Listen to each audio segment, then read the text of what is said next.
말씀은 이사야 30장 18절입니다. 우리 한 목소리로 크게 읽도록 하겠습니다. 그러나 여호와께서 기다리시나니 이는 너희에게 은혜를 베풀려 하심이요 일어나시리니 이는 너희를 긍휼히 여기려 하심이라. 대저 여호와는 정의의 하나님이시라. 그를 기다리는 자마다 복이 있도다. 아멘.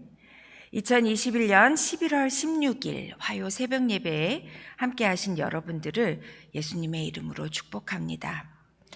오늘 함께 읽은 본문은 하나님께서 우리에게 보여주시는 두 가지 모습을 설명하고 있습니다.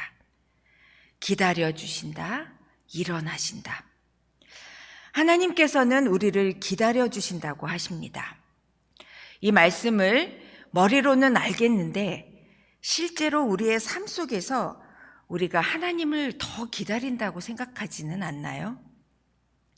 기도를 응답해 주실 때까지 기다리고, 하나님의 뜻을 보여달라고 기다리고, 하나님의 긍휼하심을 기다린다고 생각할 때가 우리는 많이 있습니다. 그런데 하나님께서도 우리를 기다려 주신다고 합니다. 우리의 기다림과는 달리 하나님의 기다리심은 우리에게 은혜를 베푸시려고 기다리신다고 합니다. 본문의 앞부분에는 하나님을 저버리고 애굽을 의뢰한 유다에 대해서 이사야는 책망과 경고를 주고 있습니다. 그리고는 다시 분위기를 전환하여 18절 이후에는 하나님의 위로와 회복의 약속을 주고 있습니다. 그것은 유다를 향한 하나님의 본심은 심판을 통한 유다의 멸망이 아니라 징계하신 후에 그들의 불신앙을 돌이켜 회개케 함으로써 하나님의 목적인 그들이 축복 가운데 거하게 하기 위한 것임을 보여주고 있는 것입니다. 본문은 하나님께서 택한 백성에게 은혜와 긍휼을 베푸시기 위해서 자기 백성이 속히 회개하여 돌아오기를 기다리시는 하나님의 모습이, 그리고 그 자녀가 돌아올 때 벌떡 자리에서 일어나시는 아버지의 모습이 고스란히 담겨져 있습니다. 이 모습을 우리는 누가복음 15장에서 더 구체적으로 볼 수 있습니다. 누가복음 15장 20절을 제가 읽어드리겠습니다. 이에 일어나서 아버지께로 돌아가니라. 아직도 거리가 먼데 아버지가 그를 보고 측은히 여겨 달려가 목을 안고 입을 맞추니. 이것이 우리 아버지께서 우리를 기다리시다가 우리가 돌아올 때 보여주시는 모습입니다. 저는 한국에 살 때 입시 학원가 근처에 살았었습니다. 밤 10시가 넘으면 학원에서 끝난 자녀들을 픽업하려고 부모님들의 차량으로 도로가 꽉 메웠습니다. 교통경찰들도 매일 밤 늦은 시간까지 나와서 교통 정리를 하지 않으면 안 될 정도로 도로는 그야말로 난리통이었습니다. 늦게까지 공부한 아이들을 빨리 집에 데리고 가고 싶은 부모의 마음을 모를 리가 없지요. 마치 007 작전을 불사하는 듯 아이를 픽업하려고 부모님들은 학원 주변을 맴돌다가 쏟아져 나오는 수많은 아이들 중에서 기막히게 자신의 아이를 발견하고는 소리를 질러 누구누구야 어서 타거라 이렇게 하며 교통경찰의 눈을 피해 아이를 픽업하는 장면을 수도 없이 봐왔습니다. 그렇게 차에 태운 자녀들은 부모님의 그 애타는 속을 알기나 할까요? 매일 밤마다 자신의 자녀를 기다리며 애태우는 그 마음을 우리 아이들은 너무나도 당연한 것으로 느끼겠지요. 우리도 하나님께는 이런 자녀가 아닐까 싶습니다. 우리도 하나님의 속을 애태운 적이 얼마나 많았겠습니까? 그럼에도 불구하고 하나님은 우리를 늘 기다려 주십니다. 왜 기다려 주실까요? 그분은 우리의 아버지시니까. 우리에게 은혜를 베풀려 주시려고 또 우리를 기다려 주신다고 성경은 명확하게 말씀하고 있습니다. 하나님께서 우리에게 은혜를 베풀기 위해서 기다리신다니 이것이 얼마나 감사한 일입니까? 이 말씀은 우리가 하나님 앞에 가지 않으면 은혜를 받을 수 없다는 뜻도 되는 것입니다. 아버지의 유산을 다 탕진하고 거짓골이 되어 돌아온 아들을 본 아버지는 그를 측은히 여겨 달려가 목을 안고 입을 맞추었습니다. 하나님은 우리가 항상 은혜와 긍휼을 베푸시는 아버지 앞에 돌아올 때 그분의 그 그늘 아래 거할 때 우리에게 은혜와 긍휼을 베푸실 수 있습니다. 그러면 하나님께서 우리에게 어떤 은혜를 베푸시려고 그렇게 기다리시는 걸까요?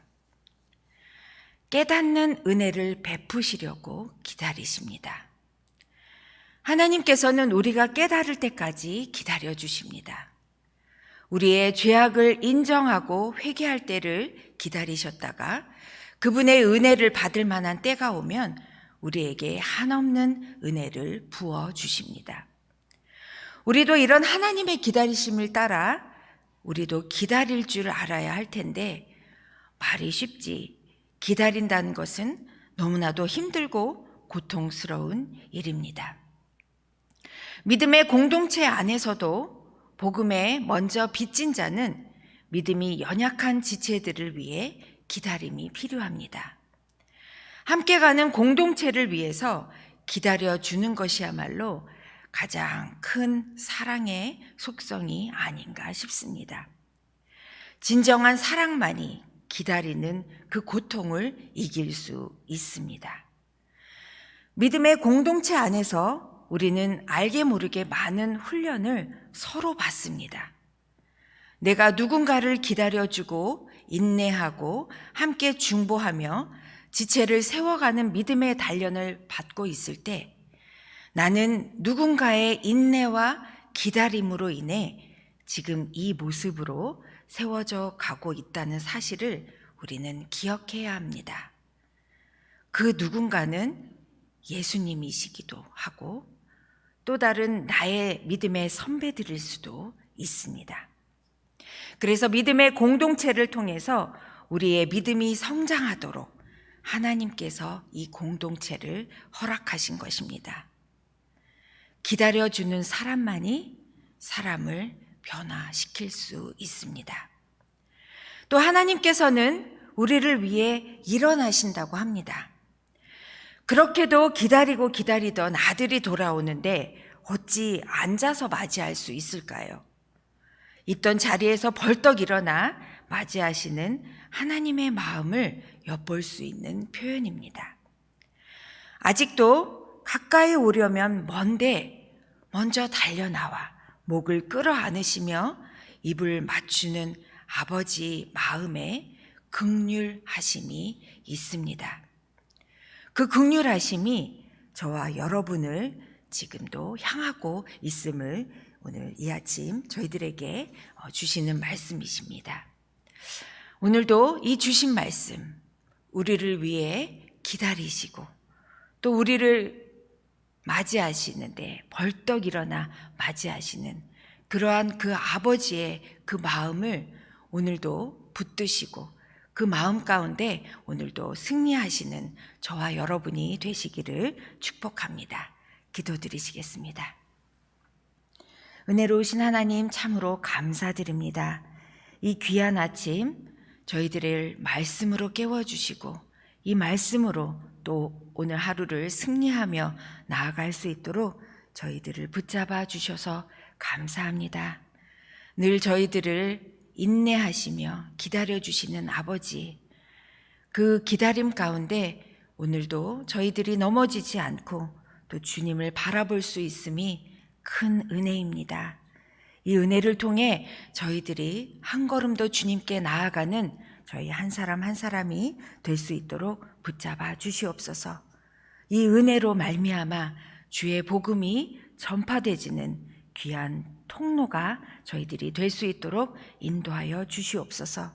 각 곳에 흩어져 있는 우리의 귀한 지체들, 사랑하는 지체들을 하나님 붙잡아 주시고 또 육체의 연약함 가운데 고통으로 또 마음이 아파하는 자들을 위로하시고 또 그들을 위해 우리가 함께 중보하게 하여 주시옵소서. 감사드리며 이 모든 말씀 우리 주 예수님의 이름으로 기도드립니다. 아멘.